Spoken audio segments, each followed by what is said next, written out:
This show is brought to you in part by viewers like you who joined a Patreon or become YouTube members. Thank you. And if you could, hit the like button and subscribe if you want more Browns-focused content.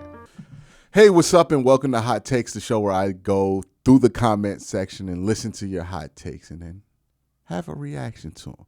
We're going to go through them. First hot take comes from my man, Christopher, who has his wrist up in the, is that the wrist up in the profile picture? I like the hat, though. I like the hat. The helmet stripe hat is hard. The hat is crazy. I got to know where you got that hat from. But Christopher Landers says this: spot on assessment when you're talking about the misuse of Dylan Samson. You have to find a way to get him the ball, especially with an offense that lacks playmakers at the skilled positions. Yeah, man, I think this is one of the most frustrating things that Kevin did last year, was just like he could not think of a way to get Dylan Samson the ball, despite the fact that Dylan Samson was dynamic with the ball every time he touched it. It wasn't the same level of bad, but it did remind me of like Hugh Jackson's just like cluelessness on Nick Chubb, where like Nick Chubb would just get the ball, run for 40 yards each time, and then you have Hugh Jackson there not knowing what to do with Nick Chubb. And it's like, it's obvious, you know, you got to find a way to manufacture some touches. I understand you don't want to take touches away from certain guys on the team, but you got to figure a way to get a guy who's been dynamic with the football more often and in different ways, especially when they're as versatile as Dylan Samson was. And Dylan was really just eating off of a lot of checkdowns, right? Like not even design stuff. Like I didn't see him on one Texas route this season. You know, he wasn't running a lot of wheels out the backfield. I think the only time he did it, it was like a red zone scissors at the end of the game in garbage time. And I think Dylan Gabriel threw him it like at the end of the Baltimore game. But that's really it. You never went back to it. I feel like he was the least utilized player of all the draft picks that the Browns used. And I think that was frustrating between him and Tommy Rees to figure out what was going on there. So, yeah, I agree with you, Christopher, on that one. The next hot take comes from Gramps Aviation, who brings up, I think, a compelling point here. Hey, Q, what about Malachi Corley and Rocket Sanders? Both were underutilized, good when they had the ball, and this is a part of why Stefanski got fired, I think. And did I mention Isaiah Bond either? Now, I don't think these guys are why Kevin got fired. I think Kevin got fired because of the totality of all the problems on offense. But Malachi Corley, who did get some tick at the end of the year, for whatever reason, they only felt comfortable using him on end arounds. I'm really interested to see again what Todd Monken can do with him. You know, he is a guy who could be a playmaker with the ball in his hands, and you've seen that be done in Baltimore's offense before. Now, Isaiah Bond is somebody I didn't mention, and that's because I don't know exactly what they're going to do with Isaiah Bond. Like maybe he could fill the same role that Baltimore had with Tylan Wallace, but if you watch Baltimore play, they don't really have a use for that guy. Like that, what Isaiah Bond does is a real specific thing that gets used in the Shanahan style offenses where you're going to have a lot of in and out breaking stuff.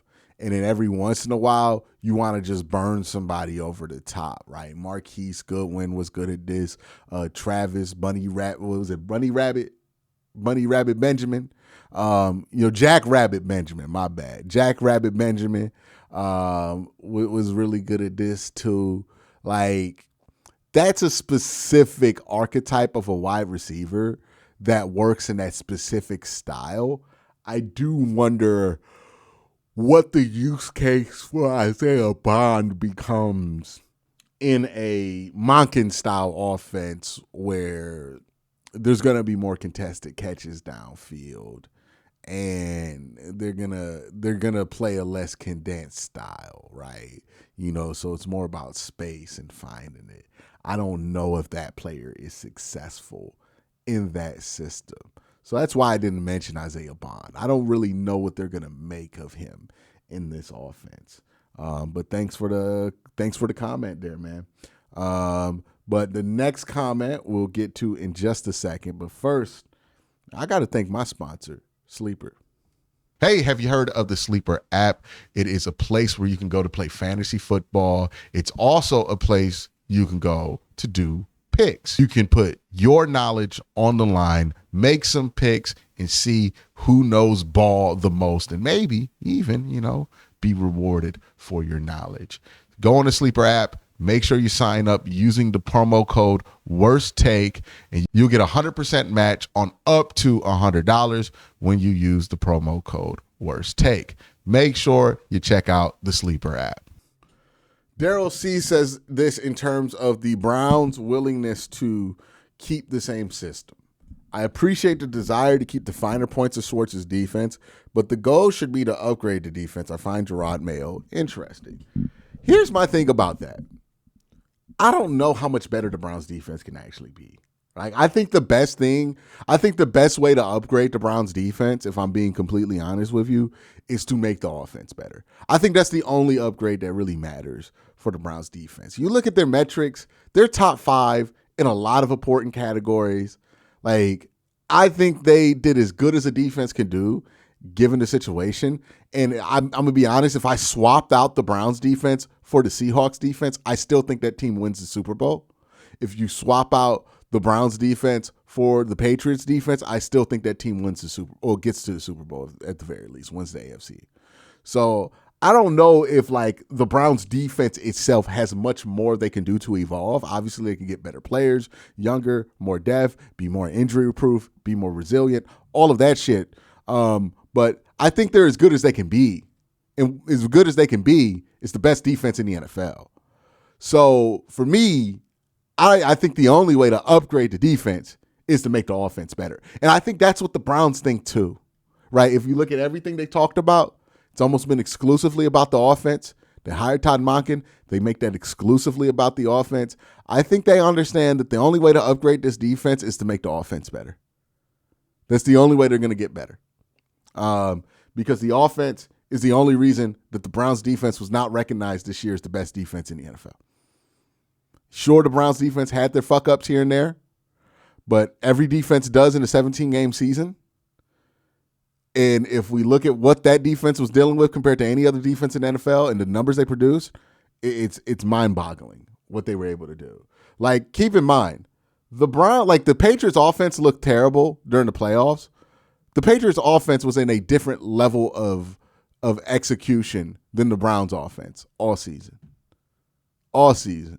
Like, the Patriots offense is heads and shoulders better than the Browns offense. You can say what you want about the Texans offense. It's much better than the Cleveland Browns offense. That's how bad the Browns offense was, right? Even with the defenses that had to overcome bad quarterback play or bad offensive play, they weren't overcoming what they had to overcome in Cleveland. So I think I'm at the point to where the best way to upgrade the defense is you got to get the offense to be functional. The next question comes from, well, not question, but next comment comes from Doomsday, who says, Q, you should do a video explaining how an offensive lineman is either a guard or tackle based on skill set and what is expected from those positions.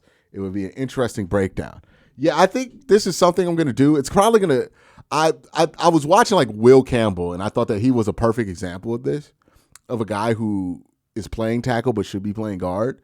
Because when you're playing guard, it's just the very natural thing is that you don't have as much space to work with, which means you have less area you have to worry about having to cover. So if you have slower feet, if you're just a little bit slower instinctually, or if you don't have long arms, that makes sense that you would play guard. Guys who can live at tackle, they can handle that amount of space, right?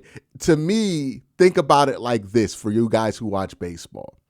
There's a difference between somebody who could play center field and somebody who could play right field and somebody who could play left field, right? Think of left field as center. You cover the least amount, not left. Think of, left field as the center on the football position. I know that's kind of confusing, but think of the football center as the left fielder. They have to cover the least amount of ground. Not as much goes their way, right? And you're usually going to have some kind of assistance on anything difficult that you have to handle out there in left field. And then think of guard as right field, where it's like a little bit more space. You're going to have to make some plays. You have to get out there. You want a really strong arm out there in right field because you're going to be expected to make the throw to third every once in a while to cut off a runner at second base. That's the same thing with guard, right? Not as much space. The athletic requirement isn't there. But every once in a while, we're going to ask you to pull around and hit somebody, right? Hit a linebacker, hit a DB. Well, we're going to ask you to pull and lead block, So that's why guard's kind of like right field. And then center field is tackle because you have the most space to cover. And also, you're going to have to make some throws, right? You might have to make that throw to home plate, So that's kind of the difference there. If you think about what makes a good right fielder, left fielder, and center fielder, you'll figure out in an abstract way what makes a good center, a good guard, and a good tackle because it's kind of similar in that way. Or at least that's how I look at it with my sports brain. But I apologize if that was confusing, but that was the most simplistic way I think I could have explained it. But I will think about doing the film breakdown and then showing you examples of exactly what I mean to kind of further illustrate the point because I know it can be hard to just listen and kind of understand. The next comes from Travism, who says this. Jimmy said Stefanski was fired for not winning enough games. So if 5 games wasn't enough this season, surely having a winning record in the wild card is a valid expectation, right? I don't know if that's as far as their expectations would go. I do start to worry if Jimmy has a different set of expectations than Andrew does. I think Andrew's expecting 7 to 9 wins. Maybe you're in the wild card. Maybe you're not, but you see some tangible improvement on the offensive side of the ball. I think Jimmy does want to be in the wild card. I think Jimmy wants to be back in the playoffs. So we'll see how this plays out because I think they're much more likely to win like 7 or 8 games than they are to make the wild card. The next hot take comes from Dwayne, who says this. I'm guessing this will be Dawand's last chance to prove he can stay healthy. Yeah, Dawand's at that point to where you can't really rely on him anymore. So he has to show people that he can stay healthy. He might get an opportunity to be the starter this year, depending on what the Browns do. The Browns might decide that they want to get Rashad at left tackle, and then they want to go out and they draft Francis Mauigoa to play right tackle, and Dawand's back to backing up. It could be that simple, right? And that quick for Dawand. The Browns could decide to pass on a tackle in free agency and go after a tackle in the draft, and Dawand's fine. But he certainly has to demonstrate that he could play a 17-game season sooner or later because he's going to fall into just being a high-valued swing tackle, which is where he projects right now because of all the injuries, unfortunately. All right, next one comes from John, who says this. Josh Cribbs as the punt or kick return coordinator. This is piggybacking off of something I talked about in my special teams coordinator hire video. And my point I was making there is kind of something that he's piggybacking on, of saying that, hey, special teams coordinator should have more coaches, right? It makes no sense that we make this a full-blown coordinator position, but then have no coaches under the coordinator. It makes no sense to me, right? Like the same amount of coaches that are under the linebackers coach are the same amount of coaches under the special teams coordinator.